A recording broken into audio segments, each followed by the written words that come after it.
한국 고전 베스트 30 조홍전. 원수가 위나라 서울로 다시 돌아오니 기쁜 소식이 전해졌다. 대송에 속한 번양단 학산이란 곳에 충신들이 군사를 모아 역적 이두병을 칠 준비를 하는데 지휘자는 바로 전 한림 학사가 왕렬이라는 것이었다. 왕렬이라면 바로 원수의 모친 왕부인의 사촌이 아닌가. 이에 원수가 때가 왔음을 깨닫고 태자와 위왕 앞에 나아가 엎드려 아뢰었다. 황태장께 삼가 아뢰나이다. 역적 이두병이 대송을 빼앗은 지 이미 20여 년이 지났사옵니다.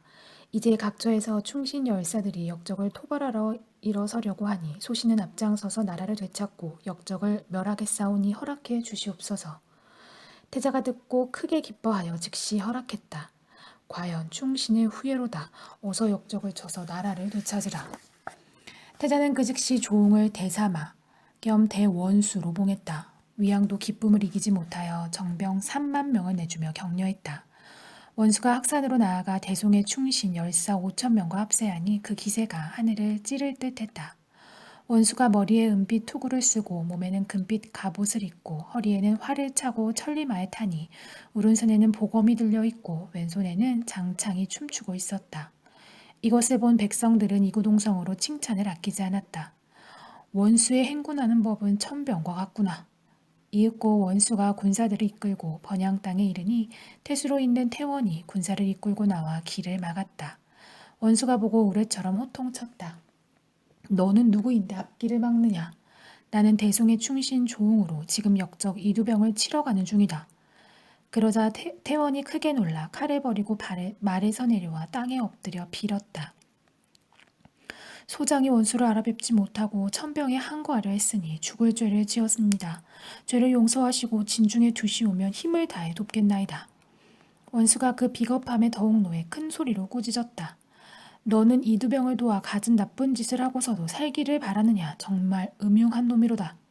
호통과 함께 칼을 내리치니 태원의 머리가 땅에 떨어졌다. 이에 무기와 군량을 거두어 다시 길을 재촉하는데 사방에서 소문을 듣고 따르는 자가 헤아릴 수 없이 많았다. 행군을 재촉하여 한 곳에 이르니 천여 명의 군사가 진을 치고 있어 원수가 이상하게 여겨 알아본즉 이두병의 친이 되었다. 원수가 크게 성을 내어 적토마를 몰아 지쳐 들어가서 칼을 휘두르니 가을 낙엽처럼 적의 머리들이 땅에 떨어졌다. 살아남은 병사 대여섯 명이 겨우 도망쳐서 이두병에게 가서 아뢰었다. 조홍이 번양 태수를 베고 지금 황성으로 쳐들어오는 중이옵니다. 어서 군사를 내어 막으소서. 황제의 지위를 빼앗고 그동안 거드름을 피우던 이두병에게 마른 하늘의 날벼락 같은 소식이었다. 이두병이 놀라 어찌할 줄을 몰라 할 때 다시 급한 전갈이 왔다. 조홍의 군사 80만이 광음을 함락하고 서주를 침범 중이라는 것이었다. 이두병이 더욱 까무러치도록 놀라 급히 신하들을 모아놓고 대책을 논의하니 좌장군 장덕이 앞으로 썩 나섰다. 신의 재주는 없사오나 조홍을 사로잡아 패하께 바치겠나이다. 이두병이 크게 기뻐하여 대원수의 벼슬을 내리고 많은 군사를 주어 적을 치라 했다. 한편 조원수는 군사를 이끌고 재앙산에 이르러 잠시 쉬고 있었다. 이때 골짜기 안에서 한 장수가 군사 수백 명을 이끌고 원수 앞으로 와서 엎드려 아뢰었다. 소장은 전조의 출신 강걸의 아들 강백으로 역시 이두병 때문에 부친을 잃고 여지껏 숨어 있었나이다. 그동안 무예를 연마하고 군사 수백을 길러 때를 기다리다가 하늘이 도와 원수를 만났으니 진중에 거두어 주옵소서. 원수가 듣고 크게 기뻐하여 강백의 손을 잡고 위로했다. 그대가 바로 강백인가? 그대 부인은 계량도에서 태자를 모시고 있다가 지금 위나라에 편히 있으니 안심하라. 강백이 뛸 듯이 기뻐하며 원수에게 무수히 절했다. 이에 강백으로 선봉장을 삼아 서주로 쳐들어가니 서주 자사 위길대가 3천의 군사로 길을 막았다. 원수가 선봉장 강백을 불러 명했다. 그대의 재주를 오늘 시험할 것이니 나가 싸우라. 강백이 명을 받고 즉시 긴 창을 휘두르며 말을 몰아 위길대에게 달려들었다.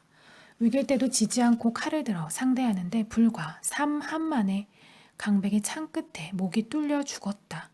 그러자 위길대의 아들 위영이 부친의 원수를 갚겠다고 칼을 휘두르며 달려드는데 매우 용맹스러웠다.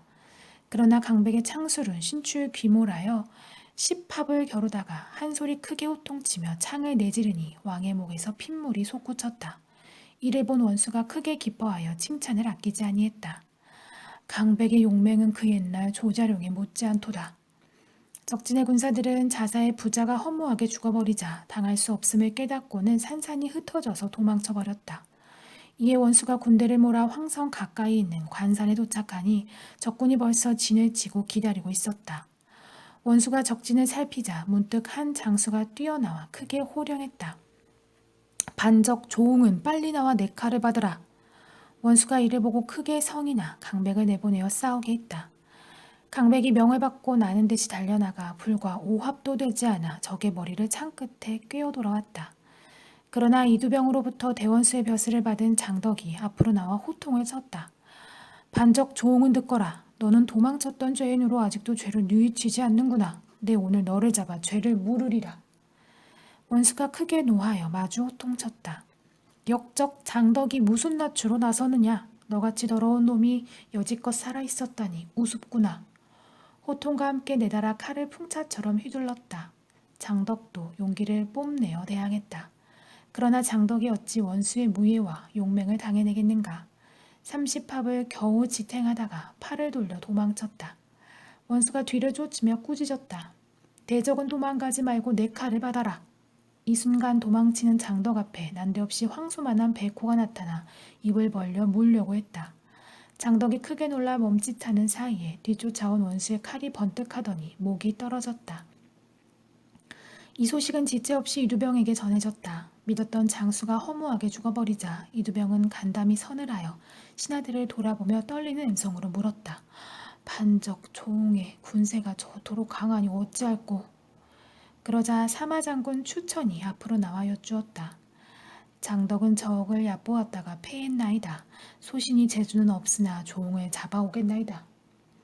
이두병이 크게 기뻐하며 주천으로 선봉장을 삼고 좌승상 최식에게 대원수의 직책을 내리고 군사 80만 명을 거느리게 했다. 한편 조원수는 군사를 몰아 위세당당하게 들어가니 감히 맞서 싸우는 적군이 없었다.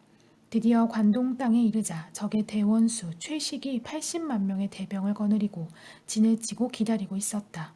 조원수는 형세를 살핀 다음 초목을 의지하여 진을 쳤다. 이때 적진에서 갑자기 대포 소리가 울리면서 적군에서 한 장수가 나와 소리쳤다.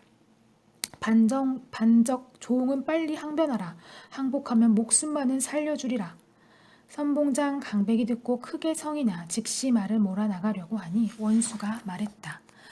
그대는 잠시 분노를 참으라. 내게 좋은 계책이 있으니라. 하고는 군사들에게 명예적의 도전에 절대로 응하지 말라고 했다.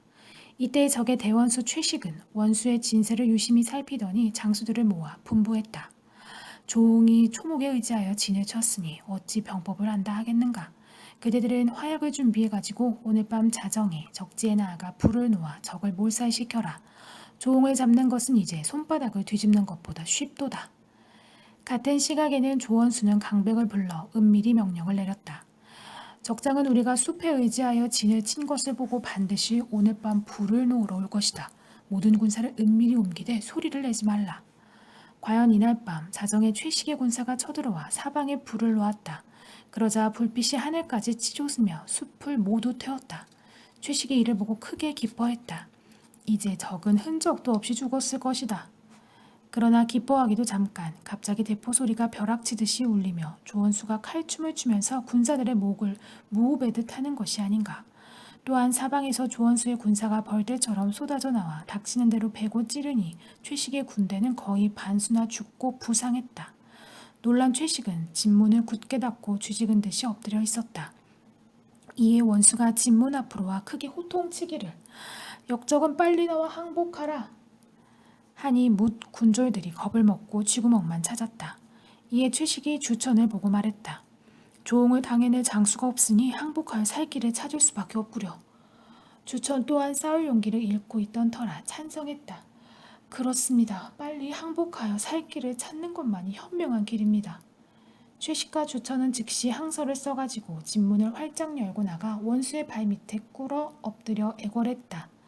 소인들이 무지하여 원수의 뜻을 어겼으니 죄는 죽어도 마땅하나 원수께서는 너그러운 마음으로 목숨만은 살려주옵소서. 원수가 듣고 두 눈을 부릅뜨고 꾸짖었다. 너희들은 천하에 둘도 없는 간신이요 이두병은 만고의 역적이니 어찌 살려두겠는가.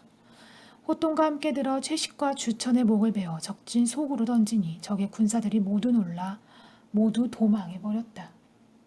한편 이두병은 좋은 소식이 오기만을 눈이 빠지게 기다리고 있었다. 그러면 어느 날 파발군이 숨이 턱에 닿도록 달려와서 보고하기를 조홍이 대원수 최식과 성봉장 주천을 죽이고 80만 대병은 하나도 없이 사라졌나이다. 이두병은 너무 놀라운 소식에 넋을 잃고 신하들을 돌아보았다. 가는 군사마다 모조리 패하니 이 일을 어찌할꼬. 한참 근심하고 있는 중에 문득 밖에서 키가 9척에 가깝고 눈이 왕방울 같은 장수 셋이 들어와 땅에 엎드려 절하는 것이 아닌가. 이두병이 크게 의아하여 어디 사는 누구냐고 묻자 가운데 엎드린 장수가 공손히 아뢰었다. 신들은 동해에서 무예를 연마하고 있던 중 태산 부사자로 간 아비가 반적 조홍의 손에 죽었다는 소식을 들었나이다. 해서 부친의 원수를 갚으려고 벼르던 중 조홍이 나라를 위태롭게 한다기에 달려왔나이다. 신대의 삼형제의 이름은 1대, 2대, 3대인데 비록 재주는 없사오나 조홍 따위는 두렵지 않사오니 반적을 치는데 앞장서게 해주소서. 이두병이 듣고 크게 기뻐하여 즉시 군사 50만을 내주고 1대를 대원수에게 봉하고 2대를 부원수, 3대를 선봉장을 삼아 간곡히 부탁했다. 그대들은 힘을 다해 조홍을 잡아라. 반적을 잡아 없애면 그 공은 길이 있지 않겠노라. 이에 1대 등 삼형제는 용기 백배하여 군사를 이끌고 곡강에 이르러 백사장에 진을 쳤다. 거기서 며칠 머물러 계책을 의논한 후 앞으로 진군하여 서창에 도착하니 조은수가 벌써 와서 동창에 진을 치고 기다렸다.